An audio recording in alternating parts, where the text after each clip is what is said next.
నమస్తే. ఇన్నాళ్ళు నన్ను సపోర్ట్ చేస్తూ, ఎంకరేజ్ చేస్తూ మీ ప్రేమని నాకు అందిస్తున్న ప్రతి ఒక్కరికి కృతజ్ఞతలు.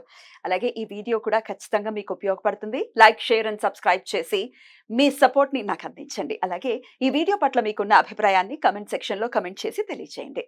ఇప్పుడు వీడియోని చూద్దాం. నమస్తే. Welcome to our channel. నేను పద్మిని. జులై మాసం ప్రారంభం కాబోతోంది. మరి ఈ జులై మాసం మాస ఫలితాల్ని మనకు అందించడానికి మనతో పాటు సిద్ధంగా ఉన్నారు ప్రముఖ ఆధ్యాత్మికవేత్త, వాస్తు జ్యోతిష పండితులు నిట్టల ఫణిభాస్కర్ శర్మ గారు. మరి వారి ప్రెడిక్షన్స్ ని ఇప్పుడు చూద్దాం. మాస ఫలితాల్లో భాగంగా మిథున రాశి వారికి ఈ జులై మాసం ఎలాంటి రిజల్ట్స్ ఇస్తోందో చూద్దాం. వీక్షకులందరికీ నమస్కారం. జూలై మాసంలో మిథున రాశి వారికి ఏ విధమైనటువంటి ఫలితాలు కలగబోతున్నాయో మనం ఈ కార్యక్రమం ద్వారా తెలుసుకుందాం. అందులో ముఖ్యంగా ఈ మాసంలో ఉన్నటువంటి గ్రహస్థితిని గమనిస్తే మిథున రాశి వారికి 13వ తారీఖు వరకు లాభస్థానమందు కుజుడు యోగిస్తూ ఉన్నారు. దశమ కేంద్రంలో ఉన్న రాహు ఈ నెలంతా కూడా అనుకూలిస్తూ ఉన్నారు. అలాగే 17వ తారీఖు వరకు జన్మ రవి దోషం ఉన్నది. 17వ తారీఖు దాటాక ఆ రవి దోషం పోతూ ఉన్నది. వ్యయస్థానమందు గురుడు ఉన్నటువంటి దోషం ఈ రాశి వారికి ఉన్నది. అలాగే శని భాగ్యస్థానమందు ప్రతికూలంగా ఉన్నారు. అంటే ప్రధానంగా చూసుకున్నప్పుడు 13వ తారీఖు దాటిన తర్వాత 12వ కుజుని యొక్క దోషం, అంటే 12వ స్థానంలో కుజుడు ఉన్నటువంటి దోషం కూడా ఈ రాశి వారికి వస్తుంది. కాబట్టి 13వ తారీఖు మునుపే కొంత ఎక్కువ గ్రహాల తాలూకు అనుకూలతలు అనేటువంటిది మిథున రాశి వారిలో కనబడుతూ ఉన్నాయి. కుజుడు, రాహువు, చంద్రుడు, శుక్రుడు, బుధుడు ఈ గ్రహాల తాలూకు అనుకూలతలు ఈ నెలలో ప్రధానంగా ఉన్నాయి. 17వ తారీఖు వరకు జన్మరవి దోషం ఉంటుంది. 17వ తారీఖు దాటాక ఆ దోషం పోతుంది. ఈ ఒక్క విషయాన్ని కూడా దృష్టిలో పెట్టుకోవాలి. అయితే ఈ గ్రహస్థితి వల్ల ఆర్థికపరమైనటువంటి విషయాలను గనక మనం పరిశీలన చేస్తే ఆర్థికంగా ఈ మాసం మిశ్రమంగానే ఉంటుంది. అంటే అంత బాగా ఉన్నట్టు కాదు, అంత బాగా లేకపోయినట్టు కాదు. ప్రత్యేకించి జన్మరాశి యందు రవిగ్రహం యొక్క సంచారం, దేహార్తి చిత్త సంతాప కాలాతిక్రమ భోజనం, వ్యయస్థానమందు కుజుడు, ప్రవాసం కార్యహాని స్యాత్. ఈ కుజుడు వ్యయంలో ఉండడం, రవి జన్మరాశి లేదా 2వ రాశిలో ఉండడం, ఆ కర్తరిలో మిథున రాశి ఉండడం అనేటువంటిది ఈ మాసంలో కొంత ఆర్థికంగా ఒక చిన్నపాటి లోటుని క్రియేట్ చేస్తుంది, కలిగిస్తుంది. ఈ విషయాన్ని దృష్టిలో పెట్టుకోవాలి.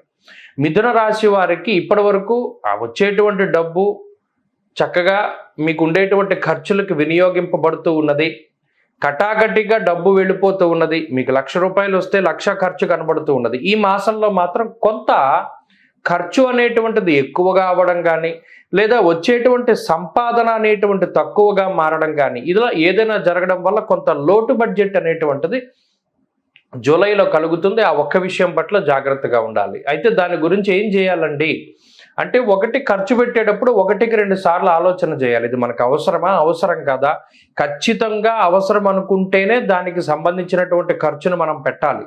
అలాగే ఏదైనా ఇన్వెస్ట్మెంట్ చేసేటప్పుడు అదృష్టాన్ని నమ్ముకుని మాత్రం డబ్బు పెట్టకూడదు. అది ఇన్వెస్ట్మెంట్ అంటే అది మీ సమయమైనా, లేదా మీ తెలివితేటలైనా, లేదా డబ్బు అయినా, లేదా మరి ఏ ఇతరత్ర ఇన్వెస్ట్మెంట్ అయినా సరే అది మీకు పూర్తి స్థాయిలో అవగాహన ఉంటేనే, అదృష్టాన్ని నమ్ముకోకుండా మిమ్మల్ని మీరు నమ్ముకుని తెలివితేటల మీద నమ్ముకుని వెళితేనే ముందుకెళ్ళాలి తప్పితే, అదృష్టాన్ని నమ్ముకుని మీ సమయాన్ని కానీ, శక్తిని కానీ, డబ్బును కానీ దేని మీదైనా సరే ఇన్వెస్ట్మెంట్ చేస్తే అది ఈ నెలలో నాశనం అయిపోతుంది, అంటే పూర్తిగా పాడైపోతుంది. ఆ విషయం కరాఖండిగా చెప్పడం జరిగింది. అలాగే ఆర్థిక పరిస్థితులు ఆ విధంగా ఉన్నాయి. ఇక ఆరోగ్యానికి సంబంధించినటువంటి విషయాలు ఈ మాసంలో కొంత శరీరం అలసిపోతూ ఉంటుంది.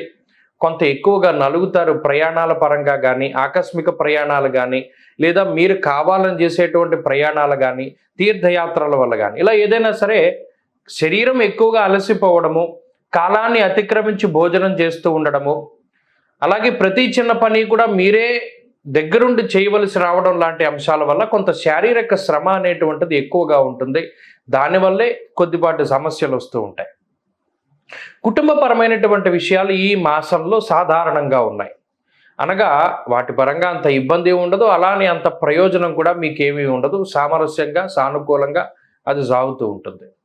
ఇక ఉద్యోగ వ్యాపారాలకి సంబంధించినటువంటి అంశాలు మిశ్రమంగా ఉన్నాయి. ఉద్యోగంలో కానీ, వ్యాపారంలో కానీ కొంత ఒత్తిడి అనేటువంటిది అధికంగా ఉంటుంది. అది పై అధికారుల వల్ల కానీ, లేదా ఇప్పుడున్నటువంటి మీ గ్రహస్థితి వల్ల ఏమవుతుందంటే మీలో మీకు ఆత్మనౌన్యతా భావం, అంటే మనల్ని ఎవరు ఏదో అన్నారు, లేదా మనల్ని ఎవరో కించపరిచారు, మనం అసలు ఇక్కడ ఉండకూడదు అనేటువంటి ఆత్మన్యూనత భావం అనేటువంటిది ఎక్కువగా ఉంటుంది. కాబట్టి దానికి వెళ్ళకండి. ఆత్మస్థైర్యంతో ముందడుగు వేయండి. ప్రతిదీ కూడా మంచిగానే జరుగుతూ ఉంటుంది. ఇక విద్యార్థులకి గ్రహస్థితి కొంత వ్యతిరేకంగా ఉంది కాబట్టి ఆచితూచి ముందుకు వెళ్ళాలి. గురువుల యొక్క అనుగ్రహం అవసరం. ఎందుకంటే ఏకాగ్రత లోపం అనేటువంటిది ప్రస్ఫుటంగా కనబడుతూ ఉన్నది. ఇక స్త్రీలకు ప్రత్యేకించి ఈ గ్రహస్థితి ఈ జూలై నెలలో మిథున రాశికి సంబంధించినటువంటి స్త్రీలు కొంత ఆరోగ్యపరమైనటువంటి శ్రద్ధ అవసరం వారికి. ఉద్యోగ వ్యాపారాలు చేస్తుండేటువంటి స్త్రీలకు మాత్రం ప్రత్యేకించి స్థానచలనానికి అవకాశం ఉంటుంది. అలాగే ఖర్చులు పెరగడానికి అవకాశం ఉంటాయి. ఇక మిథున రాశి వారు ఈ నెలలో మరింత అనుకూలమైనటువంటి ఫలితాలని సాధించడానికి ఎక్కువగా సూర్య ఉపాసన చేస్తూ ఉండాలి.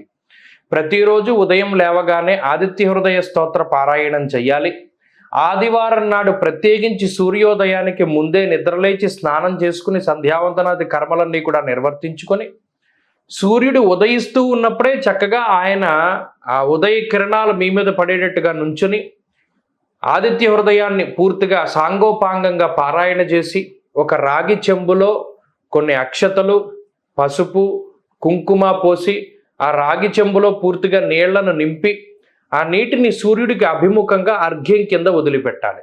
అలా గనక వదిలిపెడితే ఈ గ్రహ దోషాలన్నీ కూడా నివారింపబడతాయి. ఆ ఒక్క పని కొంత పాటించడానికి ప్రయత్నం చేయండి. మంచి ఫలితాలు సంప్రాప్తమవుతాయి. ఇక స్త్రీలకు ప్రత్యేకించి ఈ గ్రహస్థితి ఈ జూలై నెలలో మిథున రాశికి సంబంధించినటువంటి స్త్రీలు కొంత ఆరోగ్యపరమైనటువంటి శ్రద్ధ అవసరం వారికి. ఉద్యోగ వ్యాపారాలు చేస్తుండేటువంటి స్త్రీలకు మాత్రం ప్రత్యేకించి స్థానచలనానికి అవకాశం ఉంటుంది. అలాగే ఖర్చులు పెరగడానికి అవకాశం ఉంటాయి. ఇక మిథున రాశి వారు ఈ నెలలో మరింత అనుకూలమైనటువంటి ఫలితాలని సాధించడానికి ఎక్కువగా సూర్య ఉపాసన చేస్తూ ఉండాలి. ప్రతిరోజు ఉదయం లేవగానే ఆదిత్య హృదయ స్తోత్ర పారాయణం చెయ్యాలి. ఆదివారం నాడు ప్రత్యేకించి సూర్యోదయానికి ముందే నిద్రలేచి స్నానం చేసుకుని సంధ్యావందనాది కర్మలన్నీ కూడా నిర్వర్తించుకొని సూర్యుడు ఉదయిస్తూ ఉన్నప్పుడే చక్కగా ఆయన ఆ ఉదయ కిరణాలు మీ మీద పడేటట్టుగా నుంచుని ఆదిత్య హృదయాన్ని పూర్తిగా సాంగోపాంగంగా పారాయణ చేసి ఒక రాగి చెంబులో కొన్ని అక్షతలు, పసుపు, కుంకుమ పోసి ఆ రాగి చెంబులో పూర్తిగా నీళ్లను నింపి ఆ నీటిని సూర్యుడికి అభిముఖంగా అర్ఘ్యం కింద వదిలిపెట్టాలి. అలా స్వస్తి. ద్వాదశ రాశుల వాళ్ళకి కూడా జూలై మాస ఫలితాలు ఎలా ఉన్నాయో తెలుసుకున్నాం కదా. మరి వారు అందించినటువంటి ప్రొడిక్షన్స్ డెఫినెట్ గా ఒక ఇండికేషన్. వాటిని దృష్టిలో పెట్టుకుని అలాగే చెప్పినటువంటి పరిహారాలని కూడా పాటించుకుంటూ ప్రతి ఒక్కరికి కూడా ఈ మాసం పీస్ఫుల్ గా వెళ్ళాలని మనస్ఫూర్తిగా కోరుకుంటూ నమస్తే.